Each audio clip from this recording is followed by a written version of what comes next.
അത്രയും സീക്രട്ടായ ആൾക്കാർ കൊണ്ടെടുക്കുകയും ഒരുപാട് വിഷമിക്കുകയും ഡിപ്രഷൻ പോലത്തെ അവസ്ഥയിലേക്കൊക്കെ പോകുന്ന ഒരു കണ്ടീഷനാണിത്. ലൈംഗിക പ്രശ്നങ്ങൾ, മെയിൽ സെക്ഷൽ ഡിസ്ഫങ്ഷൻ എന്ന് പറയും. ലൈംഗികതയോട് തന്നെ ഒരു താല്പര്യക്കുറവ് കാണിക്കും.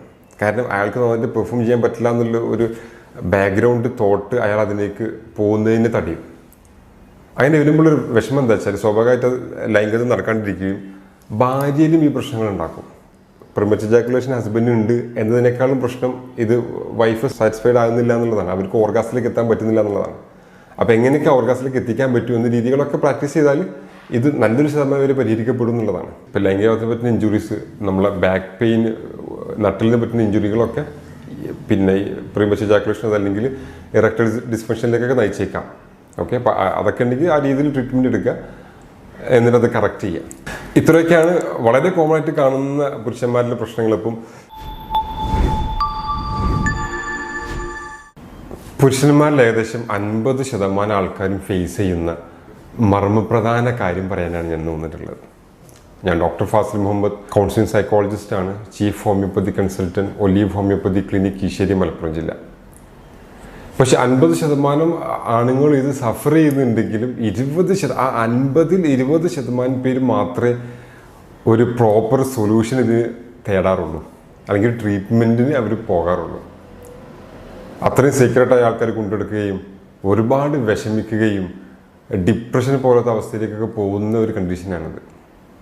ലൈംഗിക പ്രശ്നങ്ങൾ, മെയിൽ സെക്ഷൽ ഡിസ്ഫങ്ഷൻ എന്ന് പറയും. പലപ്പോഴും ഈ ലൈംഗികമായിട്ടുള്ള പ്രശ്നങ്ങൾ ഒരു ആണത്വത്തെ ബാധിക്കുന്ന ഒരു പ്രശ്നമായിട്ട് ആൾക്കാർ കാണൽ.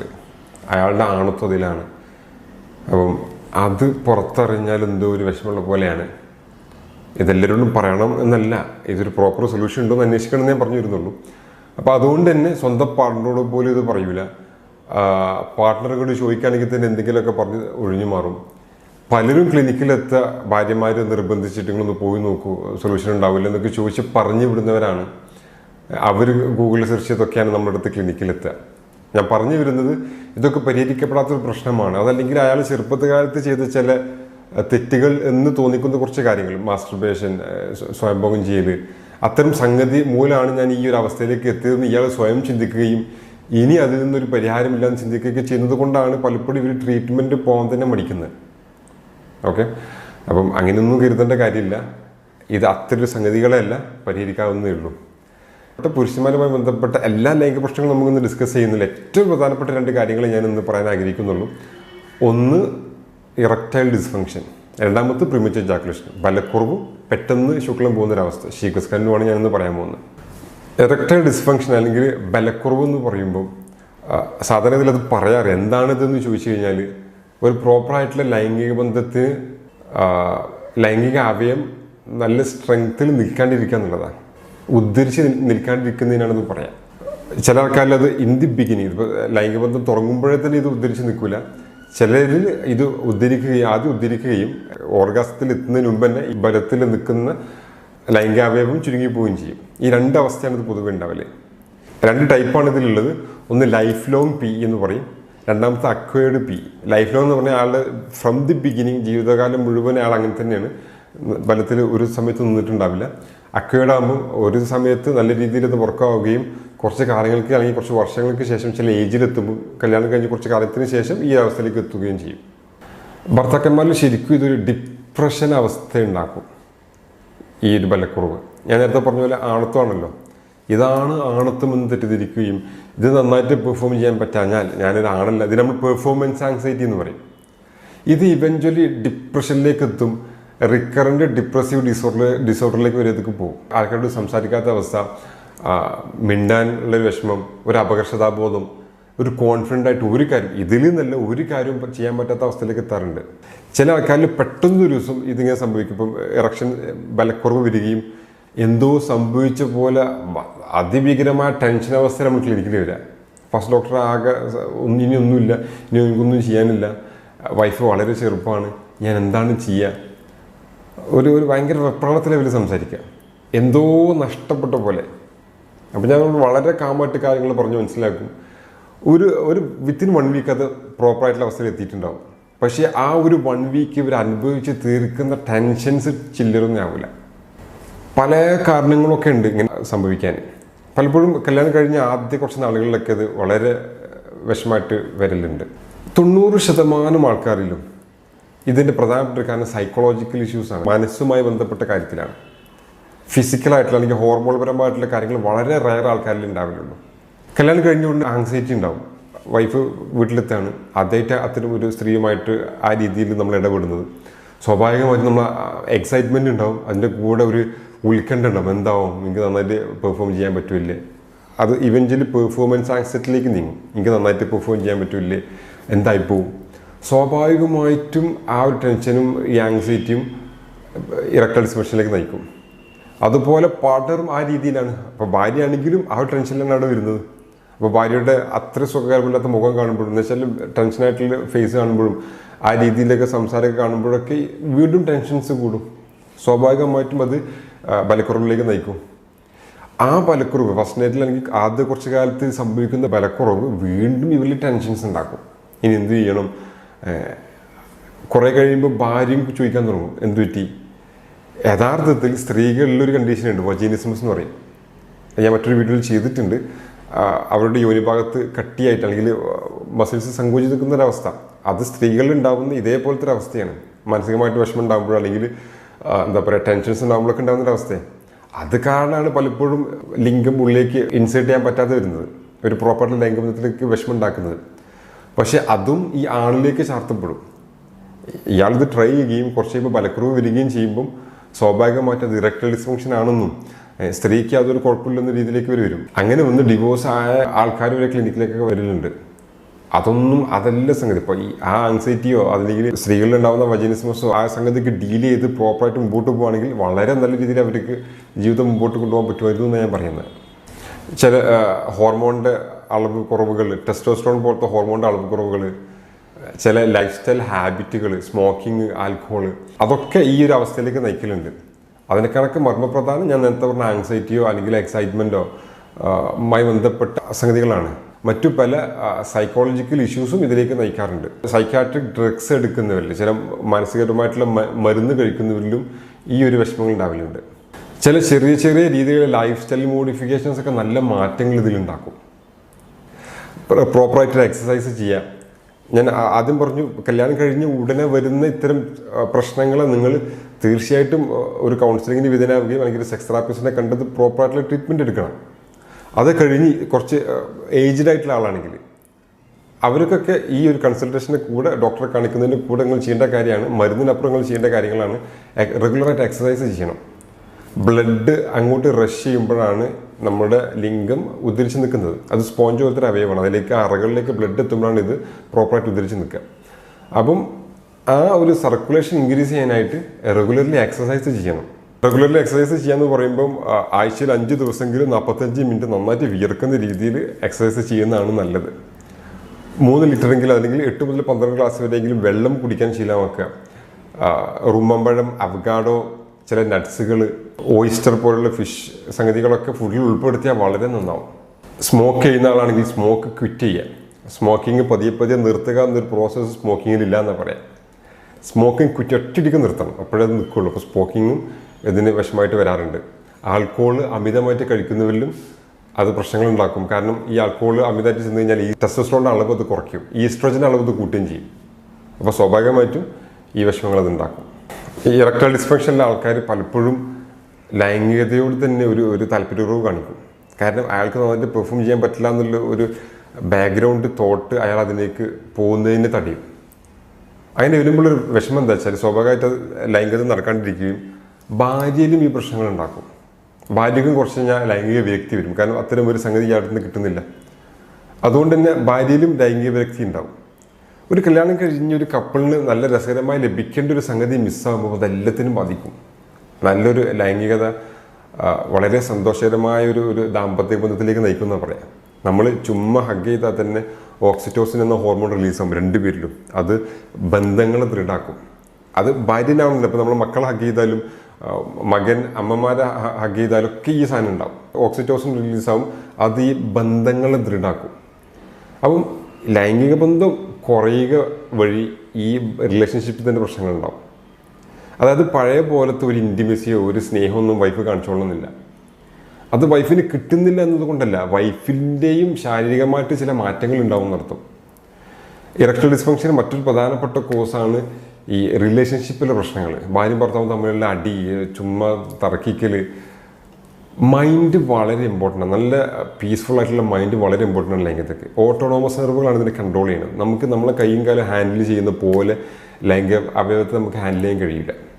അപ്പോൾ അതുകൊണ്ട് വളരെ പീസ്ഫുൾ ആക്കി പ്രസൻ്റ് ആയിട്ടുള്ള മൈൻഡ് സിറ്റുവേഷനിൽ നമ്മൾ എത്തണം. നമുക്ക് നമ്മളെ പാർട്ട്ണറോട് ഇഷ്ടമില്ലായി വരികയോ എന്തെങ്കിലും കുശുമ്പൊക്കെ പറഞ്ഞ് നമ്മൾ തെറ്റി നിൽക്കുകയൊക്കെ ചെയ്ത് കഴിഞ്ഞാൽ ഈ സാധനം വർക്കൗട്ട് ആവില്ല. അപ്പം നിങ്ങളുടെ ഇടയിലെ പ്രശ്നങ്ങൾ നിങ്ങൾ സംസാരിച്ച് തീർക്കണം. രണ്ടാമതൊരു കാര്യം, നല്ല കമ്മ്യൂണിക്കേഷൻ നിങ്ങൾ തമ്മിൽ വേണം. ഞാൻ എപ്പോഴും പറയുന്നതാണ് അവരോട്. ആവശ്യത്തിന് മാത്രം ഭർത്താവ് ഫോൺ വിളിക്കുന്നു, ഭർത്താവ് എല്ലാം കഴിഞ്ഞ് വീട്ടിലെത്തുമ്പോൾ എന്തെങ്കിലുമൊക്കെ ഉള്ള കാര്യങ്ങൾ ഭാര്യ പറയുമ്പോൾ അത് നമ്മൾ സപ്പോർട്ടീവായിട്ട് കേട്ടുകൊടുക്കൂല. ഞങ്ങൾക്ക് വേറൊന്നും പറയാനില്ലേ, ഈ കുശുമ്പനെ പറയാനുള്ളൂ. അവർക്ക് അത്രയും സില്ലി കാര്യങ്ങളൊക്കെ പറയാനുണ്ടാവുള്ളൂ. നമുക്കത് കേട്ടുകൊടുക്കാമല്ലോ.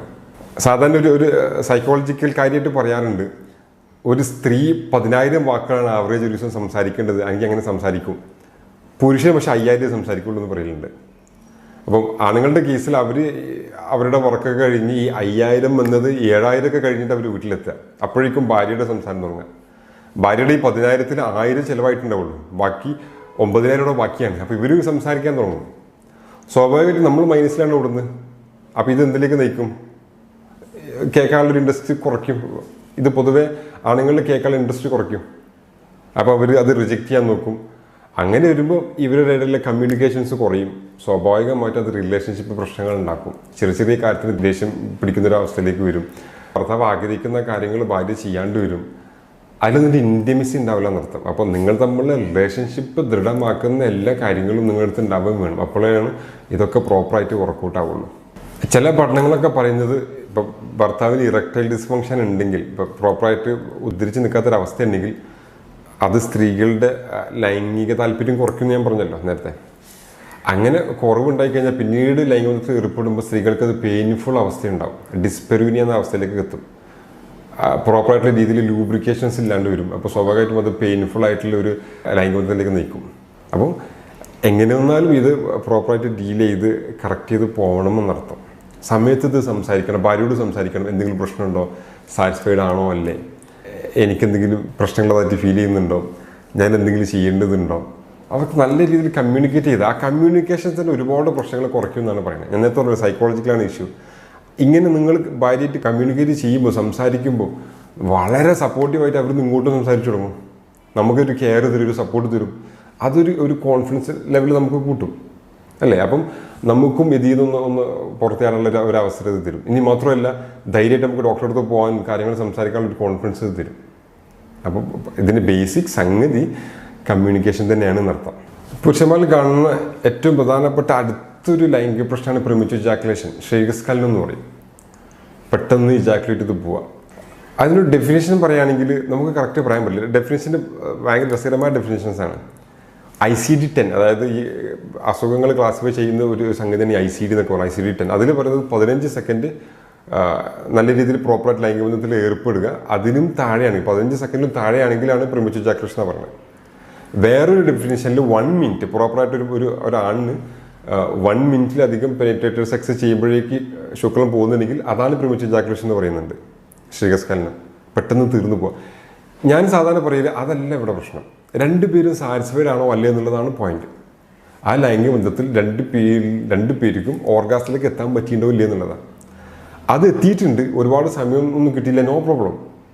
പക്ഷേ പുരുഷൻ ലൈംഗിക ബന്ധത്തിൽ ഏർപ്പെടുന്നു, അത് ഭാര്യയുടെ തൃപ്തികരമായ ഒരു അവസ്ഥയിലേക്ക് എത്തുന്നില്ലെങ്കിൽ അത് നമ്മൾ പ്രീമച്വർ ഇജാക്കുലേഷൻ എന്ന് പറയും, ക്ഷയികസ്ഖലനം എന്നൊക്കെ പറയും. ഒരുപാട് സമയം ഇതിൽ സെക്സിൽ ഏർപ്പെടുക, ലൈംഗിക ബന്ധത്തിൽ ഏർപ്പെടുക എന്നതേ അല്ല തീം. ഞാൻ എപ്പോഴും ഇവിടെ വരുന്ന കപ്പിൾസിനോട് പറയും, ഇതൊരു പെർഫോമൻസ് കാഴ്ചവെക്കാനുള്ള ഒരു സംഗതിയല്ല, ഒരു ഗെയിമല്ല.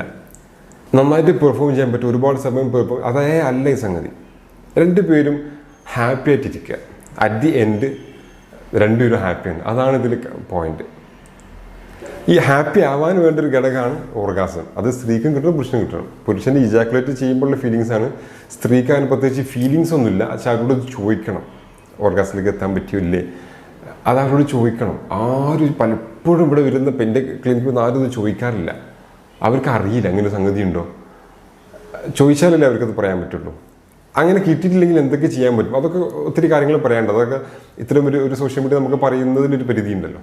ഈ പ്രീമച്വർ ഇജാക്കുലേഷനും അതിൻ്റെ കാരണമായിട്ട് വരുന്നത് ഞാൻ നേരത്തെ പറഞ്ഞ കാര്യങ്ങളൊക്കെ തന്നെയാണ്. റിലേഷൻഷിപ്പിലെ പ്രശ്നങ്ങൾ, ഭാര്യയും ഭർത്താവും തമ്മിലുള്ള വിഷമങ്ങൾ അതിലേക്ക് നയിക്കും. ആങ്സൈറ്റി അതിലേക്ക് വിഷമങ്ങൾ ഉണ്ടാക്കും. ആദ്യകാലത്തെ കല്യാണം കഴിഞ്ഞ കപ്പിൾസിലൊക്കെ, ന്യൂലി മാരീഡ് കപ്പിൾസിലൊക്കെ ഈ ആങ്സൈറ്റിയാണ് ഇപ്പോൾ മിക്കവാറും വിഷമങ്ങൾ ഉണ്ടാക്കല്. പിന്നെ നമുക്ക് ഞാൻ നേരത്തെ കൊണ്ട് കൈയും കാലും ഹാൻഡിൽ ചെയ്യുന്ന പോലെ എത്ര സമയം അങ്ങനെയൊന്നും നമുക്കിതിൽ ഹാൻഡിൽ ചെയ്യാൻ കഴിയില്ല. ഓട്ടോണോമസ് നെർവുകളാണ്. ഒരു പെട്ടെന്ന് ഇജാക്കുലേറ്റ് ചെയ്ത് പോകുന്നു എന്നത് ഒരിക്കലും ഒരു പുരുഷൻ അല്ലെങ്കിൽ ഒരു ഭർത്താവ് മനഃപൂർവ്വം ചെയ്യുന്ന കാര്യമേ അല്ല. നിങ്ങൾ ആദ്യം മനസ്സിലാക്കുന്ന ഒരു കാര്യമാണ്. ഒരിക്കലും അവർ മനഃപൂർവ്വം ചെയ്യുന്നതല്ല, അവർക്ക് അത് കൺട്രോൾ കിട്ടാഞ്ഞിട്ടാണ്.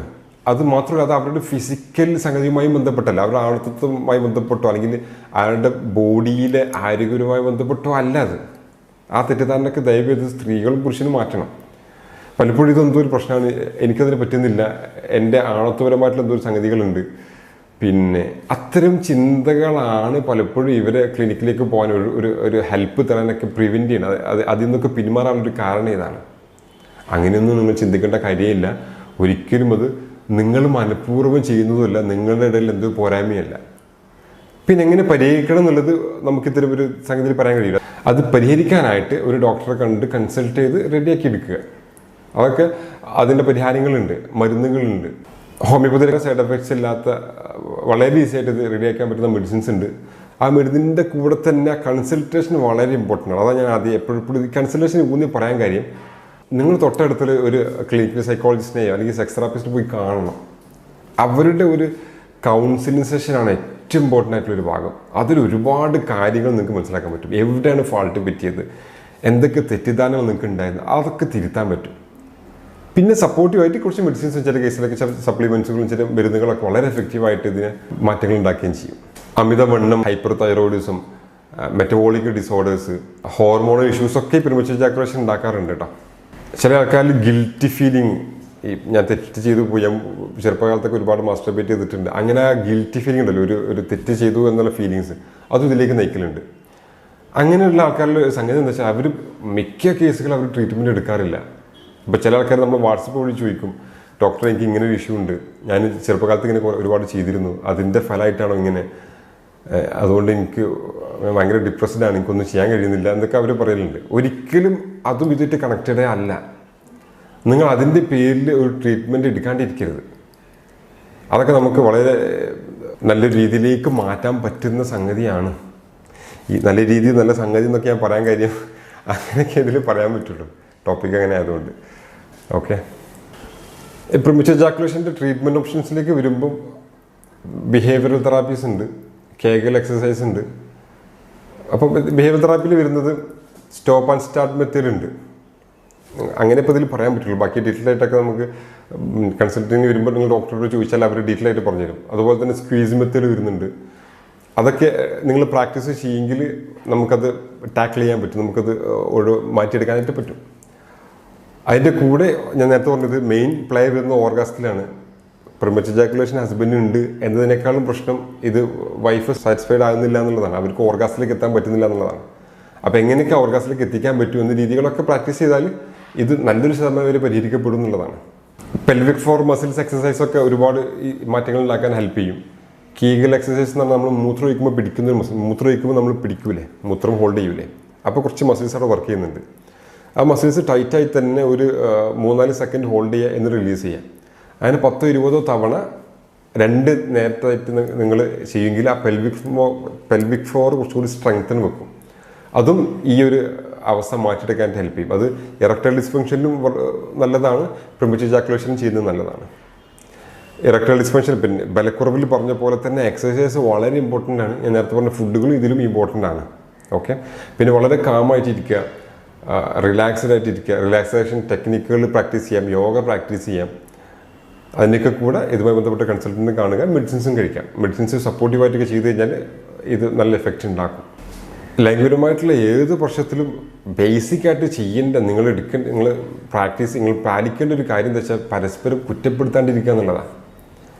ചില കേസിലൊക്കെ നമുക്ക് സങ്കടം, ക്ലിനിക്കിൽ വരുമ്പം ഭാര്യ പറയും, ഇയാളെ കൊണ്ട് പറ്റില്ല ഡോക്ടറെ, ഇയാളെ കൊണ്ട് അതിനാവൂല, അങ്ങനെയൊക്കെ കേൾക്കുമ്പം ആ ഹസ്ബൻഡിനാണ് ഫീലിംഗ് നമുക്ക് മനസ്സിലാവും. ചില ഭർത്താക്കന്മാർ ഇവിടെ ഇരുന്ന് കരഞ്ഞിട്ടൊക്കെ ഉണ്ട് ഇത് കേൾക്കുമ്പോൾ. ചിലതൊക്കെ നമുക്ക് പറഞ്ഞ് മനസ്സിലാക്കി കൊടുക്കാൻ പറ്റും, അതിനൊരു പരിധിയുണ്ട്. അപ്പം ഒരിക്കലും പരസ്പരം കുറ്റപ്പെടുത്താണ്ടിരിക്കുക. കുറ്റപ്പെടുത്തി കഴിഞ്ഞാൽ എല്ലാ അവസ്ഥയിലും അവരുടെ കോൺഫിഡൻസ് ഡൗൺ ആവില്ലേ. സ്വാഭാവികമായിട്ടും ഈ കോൺഫിഡൻസ് ലെവലും മെൻ്റൽ സ്ട്രെങ്ത്തുമാണ് ഇതിൽ മെയിൻ പാർട്ട്. അപ്പോൾ അത് പോയി കഴിഞ്ഞാൽ പിന്നെ റിക്കവർ ചെയ്യാൻ പണിയാണ്. മാത്രമല്ല അത്തരം കുറ്റപ്പെടുത്തലുകൾ മൊത്തത്തിൽ സെക്ഷൽ ഫങ്ഷൻസ് തന്നെ കുറയ്ക്കും, താല്പര്യം കുറയ്ക്കും. ഇറോസൽ എന്നൊരു സ്റ്റേജ് ഉണ്ട്. ഇപ്പോൾ താല്പര്യം ജനിപ്പിക്കുന്ന ആ ഒരു സ്റ്റേജിൽ ഡിസയറൊക്കെ ഉണ്ട്. ആ ഡിസയറിൻ്റെ തന്നെ ഭാഗത്തേക്ക് അവരെത്തൂല. ഒരിക്കലും കുറ്റപ്പെടരുത്, സപ്പോർട്ടീവായിട്ട് നിൽക്കുക, കൺസൾട്ടേഷൻ എടുക്കുക, പരിഹാരമുണ്ട്. പുരുഷന്മാരിൽ തന്നെ ലൈംഗികപരമായിട്ടുള്ള പ്രശ്നങ്ങൾ വേറെയും ഒത്തിരി കേസസ് വരുന്നുണ്ട്. പിന്നെ ഡിലേഡ് ഓർഗാസ്മിക് ഡിസ്ഫങ്ഷൻ എന്ന് പറയും. ഓർഗാസിലേക്ക് എത്താത്ത അവസ്ഥ, എത്രയായാലും ശുക്ലം പോകാത്ത അവസ്ഥകൾ വരുന്നുണ്ട്. അതൊക്കെ വളരെ റെയറാണ്. ക്ലിനിക്കിൽ പലപ്പോഴും വന്നിട്ടുണ്ട്. അതൊക്കെ നമുക്ക് അതിൻ്റെ കാരണങ്ങൾ കണ്ടെത്തി മാനേജ് ചെയ്യാൻ പറ്റുന്നതേ ഉള്ളൂ. അതുപോലെ തന്നെ ഹോർമോൺ പ്രശ്നങ്ങൾ വരുന്നുണ്ട്. ജനറ്റിക് ആയിട്ടുള്ള ചില അസുഖങ്ങൾ, ജനിതകരമായിട്ടുള്ള ചില അസുഖങ്ങൾ ഈ വിഷമങ്ങൾ ഉണ്ടാക്കാം. അപ്പോൾ പലപ്പോഴും ക്ലിനിക്കിൽ വരുന്ന ആൾക്കാർ നമ്മൾ ക്വസ്റ്റ്യൻ ചെയ്ത് അവരുടെ കേസസ് എടുക്കുമ്പം ഈ സെക്ഷൽ ഓറിയൻറ്റേഷനിൽ വരുന്ന കുറേ പ്രശ്നങ്ങളുണ്ട്. ഒരു ആണിനോടാണ് താല്പര്യം, ഹോമോസെക്ഷൽ ആയിട്ടുള്ള ആൾക്കാർ, ഹെട്രോസെക്ഷൽ ആയിട്ടുള്ള ആൾക്കാർ, അതൊക്കെ ശരിക്കും നിങ്ങൾ തിരിച്ചറിഞ്ഞു കഴിഞ്ഞാൽ, ഇപ്പോൾ ഒരു എക്സാമ്പിൾ പറഞ്ഞാൽ, ഇപ്പോൾ ഹോമോസെക്ഷൽ ആയിട്ടുള്ള ഒരാണാണ്, അയാളുടെ സെക്ഷൽ ഓറിയൻറ്റേഷൻ ഹോമോസെക്ഷാലിറ്റി എന്ന് അറിഞ്ഞു കഴിഞ്ഞാൽ ഒരു കല്യാണത്തിന് മുതിരാതിരിക്കുന്നതാണ് നല്ലത്. ഞാൻ പറഞ്ഞു കല്യാണം ശരിക്കും അതിൻ്റെ കോർ എലമെൻ്റ് ലൈംഗികതയാണ്. അപ്പം നിങ്ങൾക്ക് ഭർത്താവിന് ആണുങ്ങളോടാണ് താല്പര്യമെങ്കിൽ, വൈഫിനോട് താല്പര്യം തോന്നുന്നില്ലെങ്കിൽ, ഒരു പെണ്ണിനോട് തോന്നുന്നില്ലെങ്കിൽ അതവിടെ വർക്കൗട്ട് ആവില്ല. അങ്ങനെ നിങ്ങൾ നേരത്തെ തിരിച്ചറിയുകയാണെങ്കിൽ ഒരു വിവാഹത്തിന് മുതിരാതിരിക്കുന്നതാണ് നല്ലത്. അതെനിക്ക് തന്നെ പറയാൻ പറ്റുമെന്ന് പറഞ്ഞുകൂടാ. പക്ഷെ വളരെ വിഷമത്തോടെ എനിക്കത് പറഞ്ഞു. ഒത്തിരി കേസസ് അതിനെ ക്ലിനിക്കിൽ വരും. ഒരിക്കലും ഇയാൾ ഈ ഭാര്യയെ ഡിവോഴ്സ് ആയില്ല, പക്ഷെ ഒരു ഭർത്താവിൽ നിന്ന് കിട്ടുന്ന ഒരു സംഗതി ഈ ഭാര്യയ്ക്ക് കിട്ടുകയില്ല.